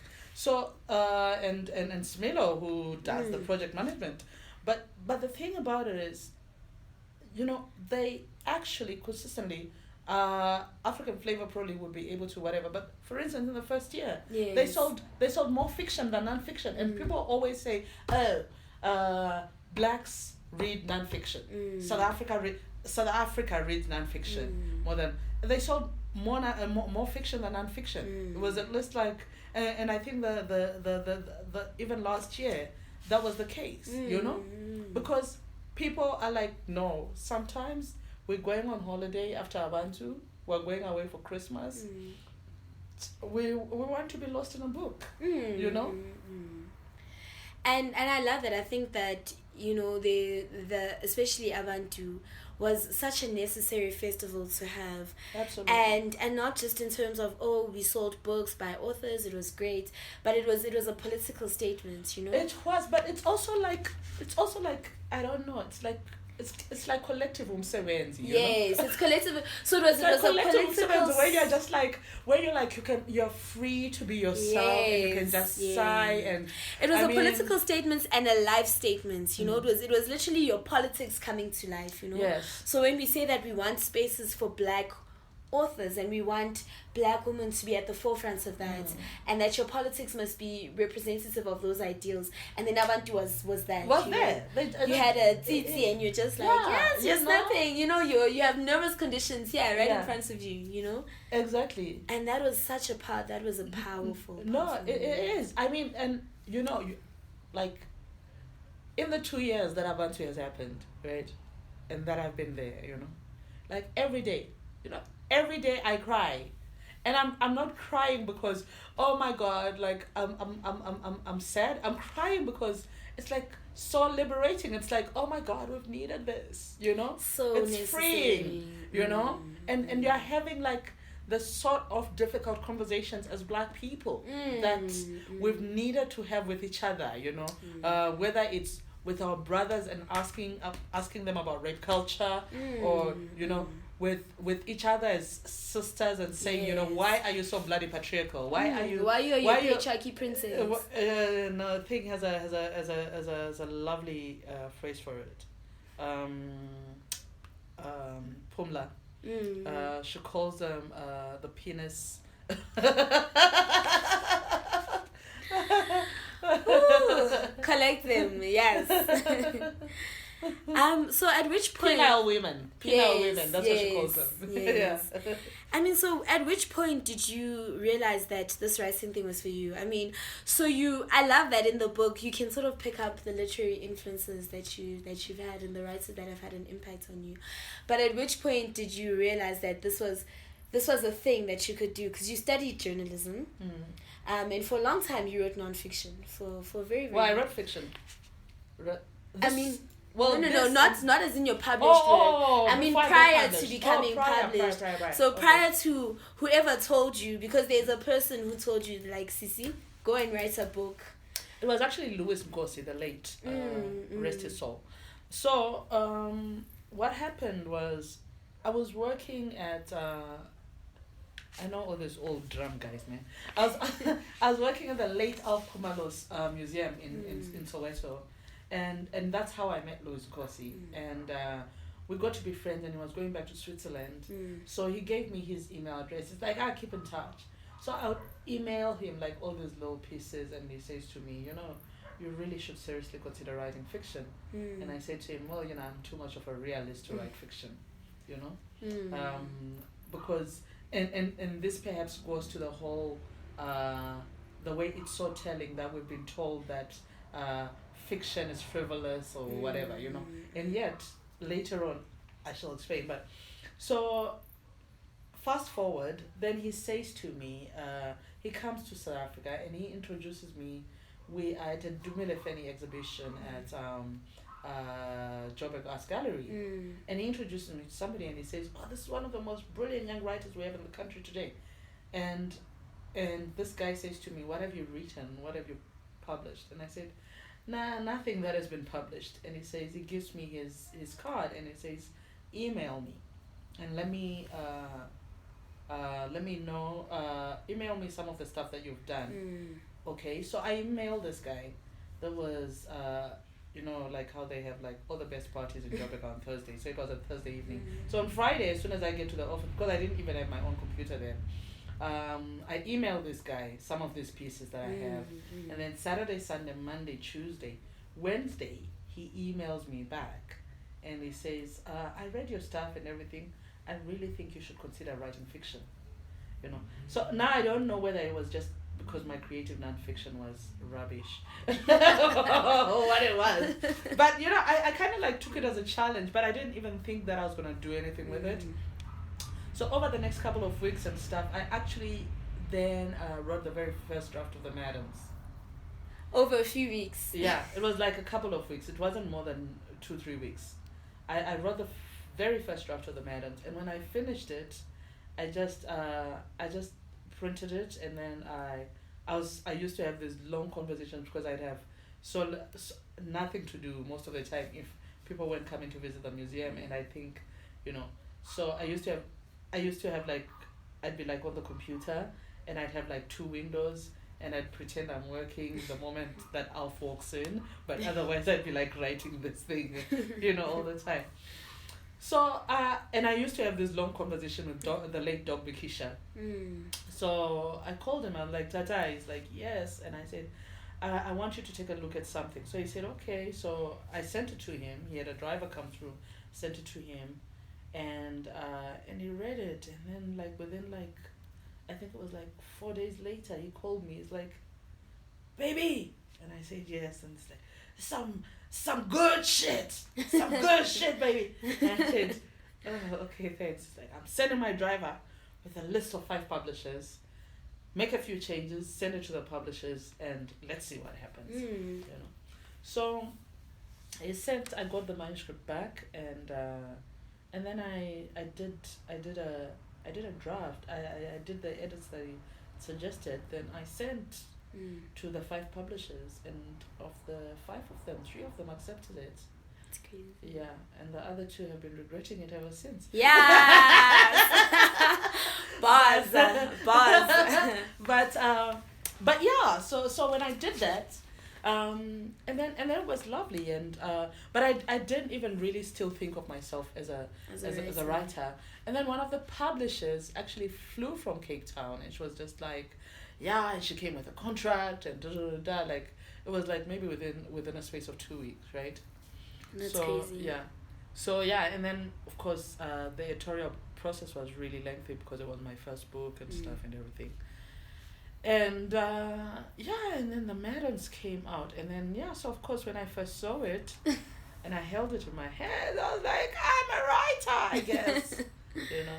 And I quit my day job. Yes. Yeah, and then actually I did. I quit my day job, and I was like, I want to see whether this is possible. So yeah, I've been doing it full time for 12 years now. 12 years of writing. Jeez. And you've come full circle because you have a memoir of sorts. You have a travel memoir of sorts, And you write a lot of your stories. So I loved Men of the South, like.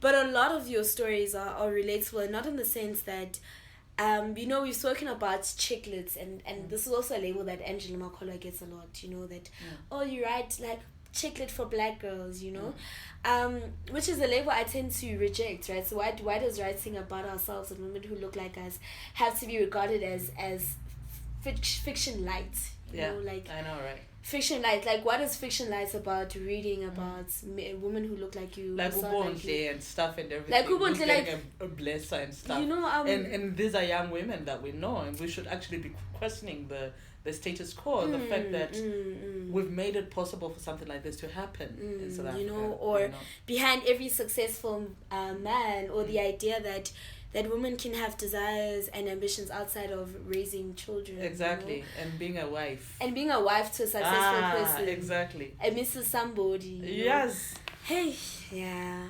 So is there a particular reason why you write about the women that you do? You write about really interesting female characters, because just as you think that you know the character, or you feel like Nyama's, like I can sort of predict what's coming next. Your characters will just do something else, and I'm like, but I thought I knew you. Like, why was? How dare you? Don't people get quite like frustrated with you for some of the endings? Like, I was very upset with Angela for Red Ink. You know, I even texted her and I was like, how could you do that? And then I was like, you don't even write another book. You know, now you must leave me wondering at home what happened. Yeah. And I'm sure you get, and that also for me is the mark of a really well written book, that the book stays with you long after you've finished it. Yeah, no, I've got a few messages. London Cape Town Joburg has got me a few messages like, how could you do that? I'm like, but I warned you in the prologue. You know, but still, we're allowed to be in our fields. I know. and Men of the South, like, so do they get? And I'm like, I don't know whether they do. Hey, like, I had some questions. I was like, and then I was so excited. I told my friend, "Don't worry, Chomi. Today I'm gonna see her and I'll ask." And now she's saying she doesn't know. So I don't know, my friend. Don't ask me, because even me, I had the author, and she did not know. Please, can this be on the record? Can no one ask me about Zukiswa's books and the endings? Angas, nayagas, please. But I have to tell you something regarding those particular endings. I think there's only one book that I don't do that with. The reason for the particular endings is it's really just a little nod to African storytelling, because my grandmother used to tell me stories, and then she'd tell you, and then this and this, and then like with my cousins, she'd tell us stories and stuff. But at the end of it, there was never like it would never be neatly tied down in a bow. You'd be like, and then what happened? And then she says, well, what do you think happened? Or what do you and so similarly, I like to think that my readers are intelligent enough to write the type of conclusion that they want, that will make them happy, I mean, okay. I just have some feelings, but that is true, right? Because we've read the books, and then we've had to have our own discussions about it. It's like, so Wanner, what do you think? I mean, I think, and it's London Cape Town Joburg that I haven't read, and I was saying that I'm going to treat myself, after some of the other reading that I have to do, and it's me and London Cape Town Joburg, and this book brings out such visceral reactions from people, right? Like, you ask them about the book and they're like, yo, and then you hear the responses, and I think it's so powerful to read books that are written by women who look like you and can evoke those kind of responses where you're just, and you're in your home language, where you're at home and you're like, yo, ooh, what, Yeah.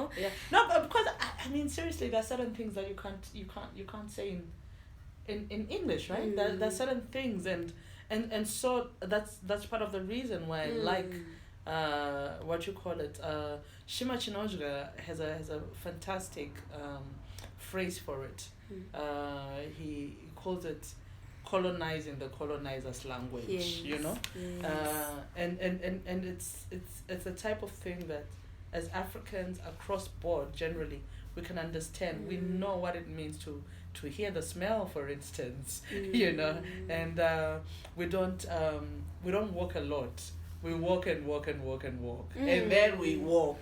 And you know, walk. and then you walk. And you slept and slept and slept. Yeah, you know, and then you just, and everybody, like your people get like that, like, yeah. I love that because even in Hardly Working, there was a universality in some of the experiences, you know, and you even touch on that even the people you'd grown up in different places with, you spoke about your childhood, and there was just a universality of experience. And this is not to say that the Black experience is monolithic or that Black, but there's just some universality in the way that we experience certain things, you know, when anybody thinks of their grandmother's cooking, yeah, you know? and the way our mothers like would just like admonish us in certain ways. It's like, you know, it's like you hear it and then somebody's like, yeah, you know, my mother used to do this and this like a Kenyan, and you're like, huh? My mother also used to do that. I think that there's an African mother handbook that gets handed to everybody, because you talk about simple things like breaking your mother's glass, you know, and then she's just like Zipulezon. You know? And then your friend in Zoom will be like, even me, just break it all. Break it all, do it, eh? Isn't your father will buy others? Your father's not even a millionaire. Your father's not even rescuing you. You're looking at him like, you're gonna let me go down like this. And I love that because the book, your travel memoir of sorts sort of captured that universality of experiences that as different as we are on the continent, you know, there's just this common thread that runs through it, that Kwame can be playing with children in Malawi and they can find a common ground, and they are playing and it's a good time. Like he had a good time, you know. And there can be a bus driver who sees you in your hour of need and it's just like, I've got you, you know. Or that drunken guy in Malawi, that drunken man. Oh my gosh, I was reading that, I'm like, this is everyone's drunk uncle ever. That drunk uncle, right? I was like, this is everyone's drunkle ever. Like, and I'm like, even in Malawi, you have the drunk uncle. That is, I was laughing. Where? I was like, it's everywhere. Everybody got a drunk uncle somewhere, you know. And I love that because also this book was written. And I think that it was written in a way that only an African could have written it. It was so important that you wrote this book, because there was such an innate respect for the people that you were writing about and their lives in a way that didn't feel as though you were studying them. You know, you were not treating these people as anthropological subjects. You know, you were like, hey, you're in Malawi. I am here with you. My child is eating your sugar. My child is seeing you. Doubt. Yo doubts, guys. Yo doubts. Doubts begins doing the most for the least. Doubt. And you know, I was like, we've all encountered doubts while traveling. I was just like, doubts. I mean, I'm even wanting doubts to be better. I'm like, don't just be better. Just be better. Doubt is brain shake. I come out, man. Lomot is busy, like he's playing games on my phone. I'm like, doubt. It's not even charging it. No, like, yes. He's here. Candy crushing. The audacity, though. And you can't even be mad, right? You're just like... You can't be mad at doubt. Like, I probably wouldn't have heard what he was saying, you know, because of the way he spoke. I was like, doubt. And you know, you see that happening. You know, when you see a disaster happen in slow motion. I'm like, doubt, don't do it. I'm like, doubt, don't do what I think you're going to do. Doubt even exceeds. Doubt my expectations. Or doubts, I'm like, you know, doubts is just going to be inappropriate. Maybe he'll be looking through your pictures, or you know, but the phone is still plugged. You know, doubts who's we keep. You know, he's cross-legged and playing games on a phone that he's meant to be charging, knowing that you're on a trip. Yeah, no, doubt was levels, man. Doubt was levels. I felt that I wanted to aspire to that level of audacity. You know, there's an audaciousness there that we need to bottle and solve. No, it's like, doubt is like, Umsho lost his son or something. Yes. No, there's a relation, man. You know how like, Uzuma just looks at us, and he would just be like, Yes, Delela. Yes, Even in that down. resignation, Zukiswa, you know, when he resigned and he's like, I don't even know what I did wrong. He's still a victim. I'm like, Njani, babes. Njani. No, doubt was an interesting... No doubt. Same WhatsApp group. Same WhatsApp group. And the thing is, Doubt didn't even feel bad when you saw him. No, he didn't. He was just of course, you know, like you'd have thought, like he'd have been saying, I was just looking at something now. I'm, you know, like he didn't. None of that. He was just like, yeah. me. No doubts, ne? Doubt was a moment for me. Doubt was a whole character. I read that and I'm like, this audaciousness. There's an audacity of hope. It's somewhere. You know? It's somewhere. Yes. Know? Yeah. No. But it also speaks to that you know you couldn't even get angry with doubts because that was the one moment of interest in his life at that point. I know, right? In that day. And it also felt a little bit sad to me how sometimes we have to accommodate other people's really poor, you know, because that behavior was poor. You're meant to charge my phone. I'm going on a long distance trip. My games, we keep it charging. But I must also now be cognizant of the fact that maybe this is the only entertainment you're going to have. That this guy has, you know? You know, and sometimes I feel like as black women, we're always doing that. We're always having to understand other people's poor behavior towards us. Yeah, that's true. Hey. And like I read that, I laughed and then I got mad. Like I laughed and then I got angry with that. So I'm like, now you must make me be the bad person exercising my whatever. You know? In all fairness, Brave Brave did, you know, he cleaned up whatever Doubt did. Yes. Because Brave was just Brave was just brave. He was just brave. Yeah. And I love that. I feel that a lot of these characters were that you wrote them in a very nuanced way, you know, that I think too often when people write about people on the continents, when they write about us as Africans, we tend to be all good or all bad, and we're not nuanced. There aren't layers to our lives. And you know, we go and we do these things where you travel to other countries and you're like, hey, these people are hungry. We essentially just become white people. Yes, when we travel, we just become white people, and you're like, oh, these poor starving Africans, you know.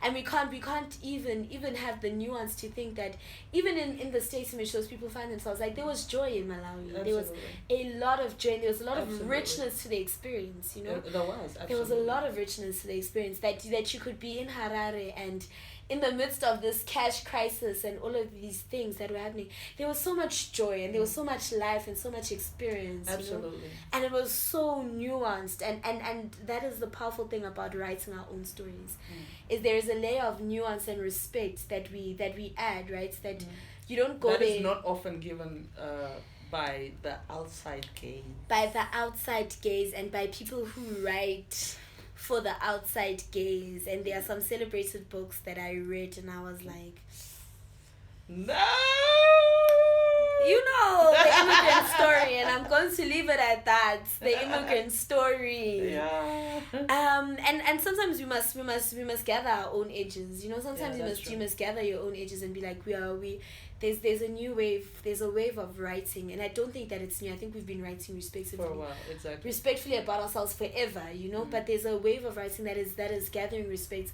off the continent, and it's beautiful because it means that we don't have to write for certain gazes. Yeah, it's unapologetic. It's unapologetic. You know, you write in our slang, and if you get it, you get it, and if you don't, you'll find a friend to ask. You know, but we're not going to add a glossary at the end for you. You know, now we're sitting here, be like, sharp means, you know, eta means, you know. So you've got a couple of books out, and I say a couple ironically. You are a well-established writer. I just want to shout out to that white woman who gave you a business card. Do you have a favorite book? Do you have a book that you feel like, you know what? Or is your magnum opus coming? No, well, you know, we all hope so. Because if every writer didn't hope so, then they'd stop writing because you know they've reached the pinnacle. Exactly. So I think that's still coming. I enjoy each of them in different ways, you know. the one book that I can read right through and always just laugh, like Maiden Essay, like I crack up. I'm like every time. Yeah, I crack up. Like I kind of like sometimes forget that I wrote it. You know, I Lion Cape Town Joburg deals with very very powerful issue, but I'm unable to read it right through because every time it touches me on my studio. Chest pains. Yo. Men of the South, I really also really love. Although my friend Sia doesn't like it, but I love Men of the South and even the Madams obviously like is the Madams. Yo, I like all of them. I'm that mother who's just like I just love all my babies.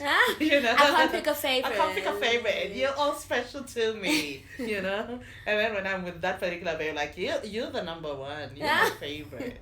But yeah, like the Madams and stuff, I think came at an important part in South African history. You know, I was lucky to have it published when it did because I think it opened up for my particular generation a wave of women because immediately afterwards Makolwa came out with Red Ink, Kopano came out with Coconut, and there were a whole lot of books then that came out, but you know so the Madams was like that book, and I was very lucky because there were a whole lot of books that came out immediately after, but because mine had come just slightly before everybody else, it kind of did the sort of things for my career that perhaps others who came a little later did not quite get from the same situation. So in that way I was lucky. But it's also I think an important story because too many times we were reading the type of stories from our allies where the black characters were very cardboard like one-dimensional and now these were women were like unapologetic and sassy and interesting and, you know, partying and they had their lives. They might living have been, their best lives. you know, they were living their best lives. They might have been married, but they also were like not like they had their own lives. They you know, they could leave their men and just like, you know what, it's not about you. Like they were not missing somebody. They were themselves. And of course, I mean, I also like the other thing that I loved about it is that in a contemporary way at that time I introduced a same-sex couple, you know, like a lesbian couple, and it was important for me to do that because I've got lesbian friends and I have like gay male friends, which was really Men of the South, an important narrative on that, you know.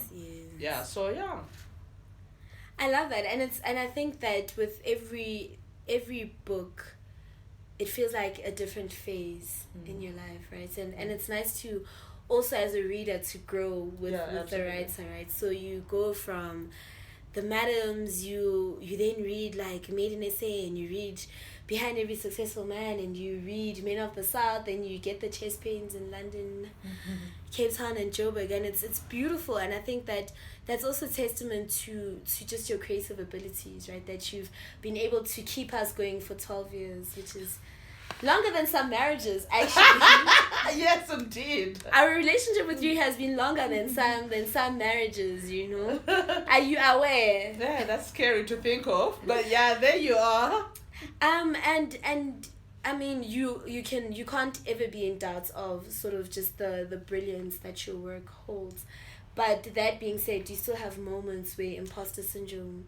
I think every writer does.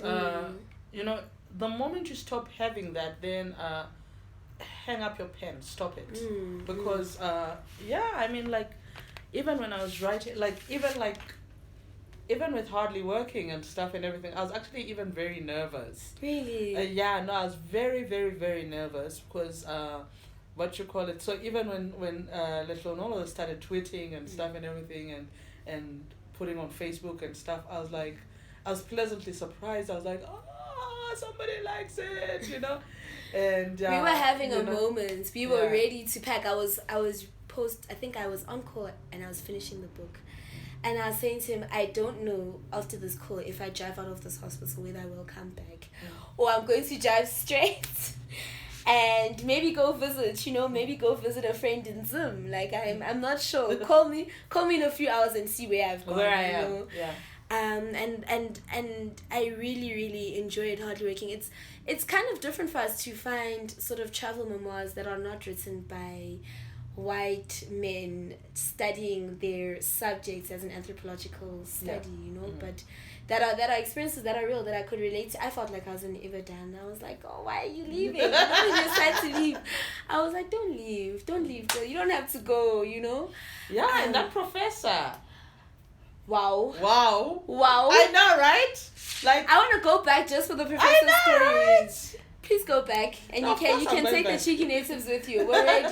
We have our passports ready. Okay. I just want to put it into Come the to our care, and then we'll go to Ibadan. Lola, are you listening? We are ready. So you speak a lot about having been influenced, and your love of reading having been influenced by a lot of African writers.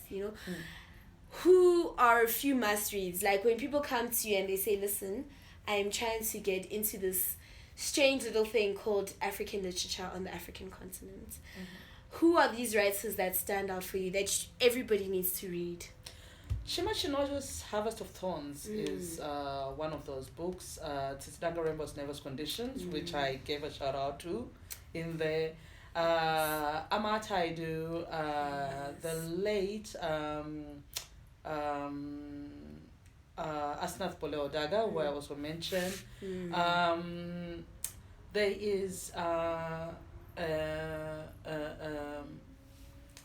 Ivorian writer, the guy who wrote Amadou Kuruma, Yes.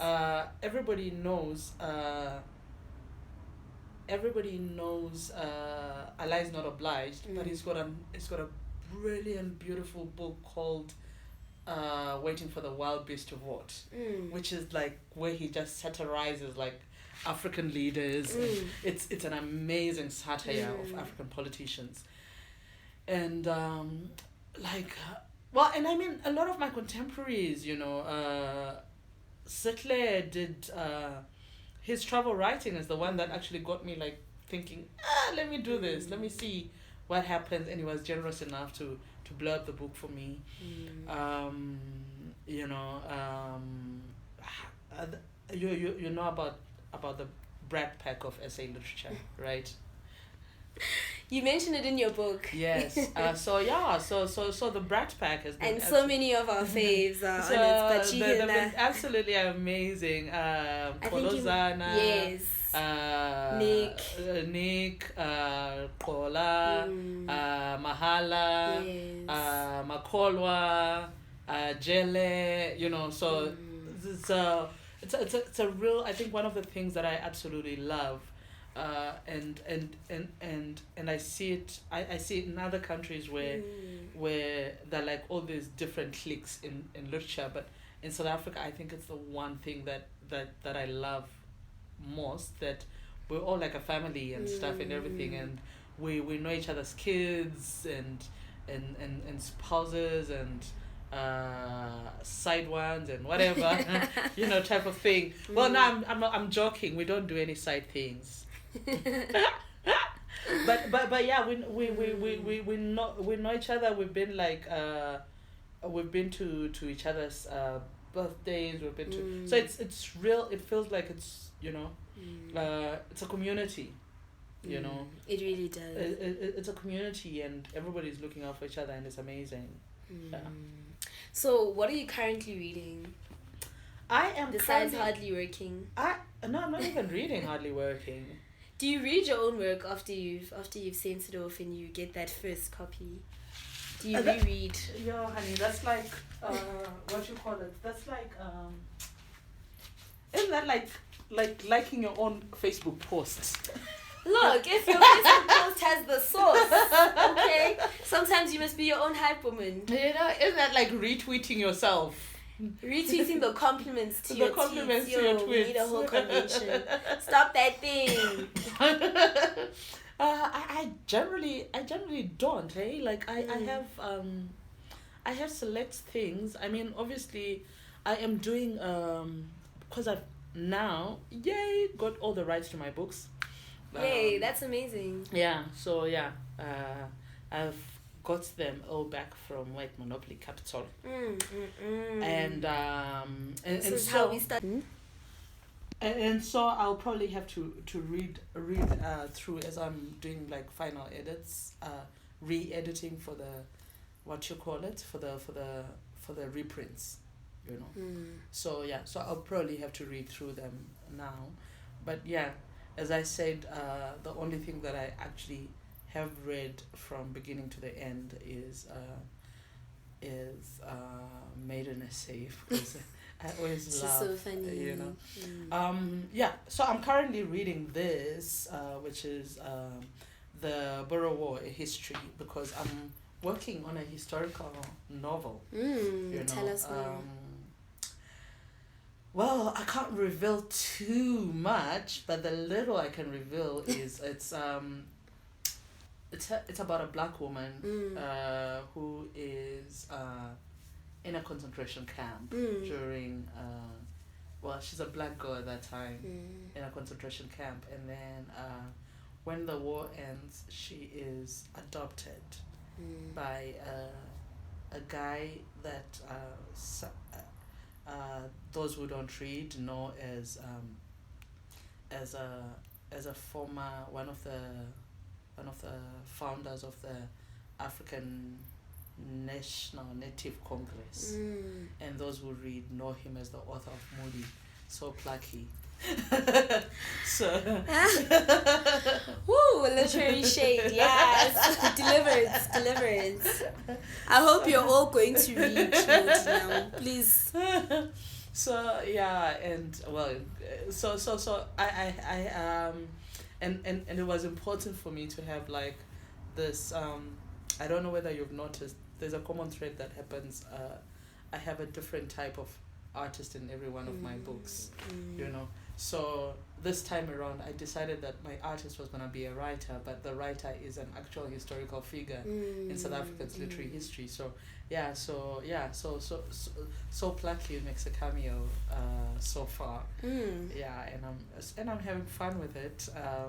Yeah. So, you near completion? Have you just started? No, far from it. Okay. I know though. I have written the last page. Yeah. Don't ask me. I voted for the other guy. I've written the last page, but I have some hint of it. You could actually get some hint of it. There's I've got a South narrative literary blog called La Chamba with a Mexican writer that I'm doing, Philip, and so if any of you are writers and stuff, please send me your short stories. Yes. Ideally already published, because unfortunately right now we don't have any funding, so I would hate to have people's work, you know, that they could earn from for free. So so Philip and I've got the short story. I've got an excerpt of it on the blog, so you can see that it's about Oma Paulina and stuff and everything. Yeah. Wow, this has been such an amazing podcast. We're so grateful to Zukiswa. This has just been so great. Over just the past few weeks, we've just had so many brilliant black women, and it's such an important distinction to make. And it's not even Women's Month. It's not even Women's Month.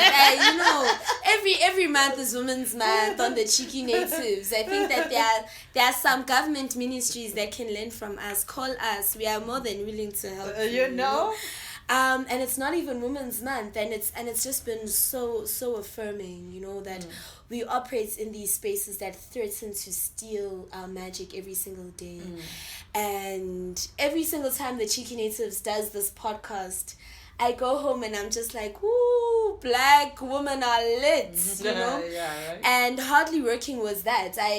We tend to think of memoirs, particularly travel memoirs, as being like, you know, she went to a couple of countries, she saw some people, cool, you know.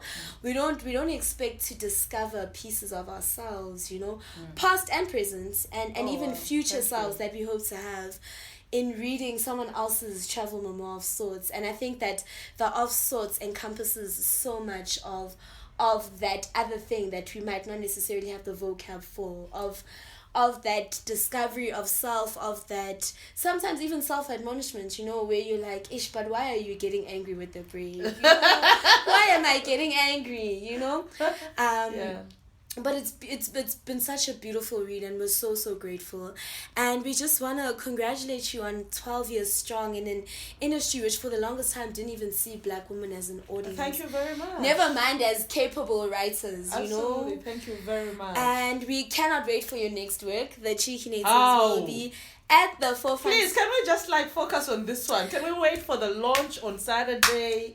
And we are in the, it is not even pressure, it's people celebrating you in advance, because we already know that just by virtue of you having written this book, that there is a brilliance to owning your stories and to writing thank you very much. So thank you so much once again to the amazing Zukiswa Wanner. I'm working on some more vocab to describe all these lit Black girls that come onto the Cheeky Natives. So we have a very special rating system at the Cheeky Natives. Okay. So what we do is, as the Cheeky Natives, cheeky as we are, we don't give people stars and popcorn. How are those things going to help you, really? So what we do is we give people land. So as the Cheeky Natives, we allocate how many land. acres am I getting? Hey.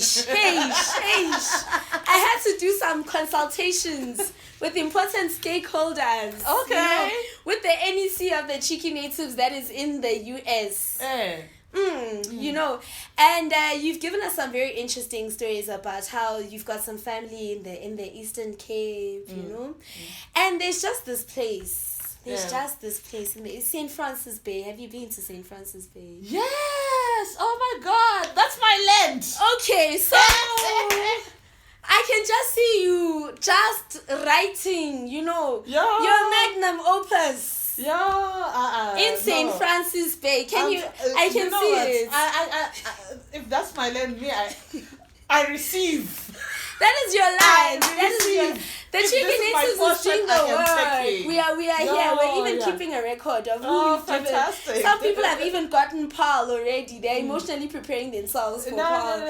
Prepare yourself for St. Francis Bay. Think of that magnum opus that you're going to write. I receive. No, it is yours. The Cheeky Natives have declared it so. And with that, and the very special piece of land that Zukiswa has been given in St. Francis Bay, where she's going to make the pots and continue to make the pots. These are not even Le Creuset. We'll find a name for them. But yeah, the pots.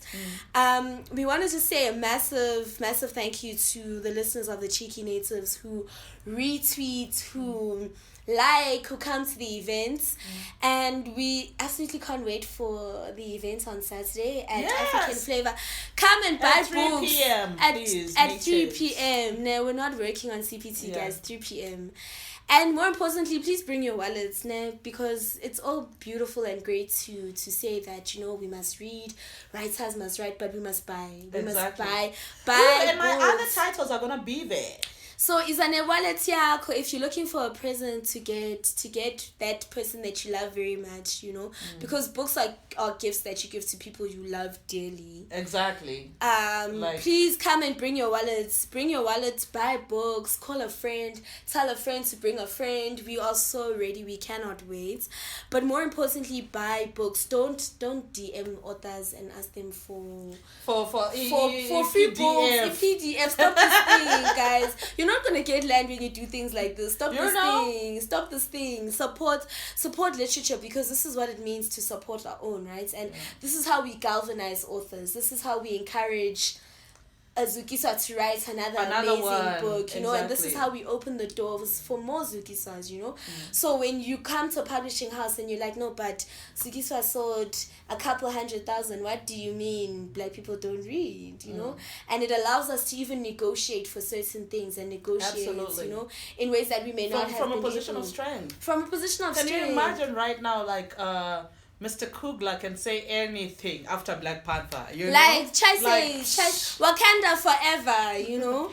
And with that, we'll catch you guys at the event, and we look forward to seeing everybody there. And here's to the first of many. We cannot wait. Thank you very much. Thank you so much. Oh, this was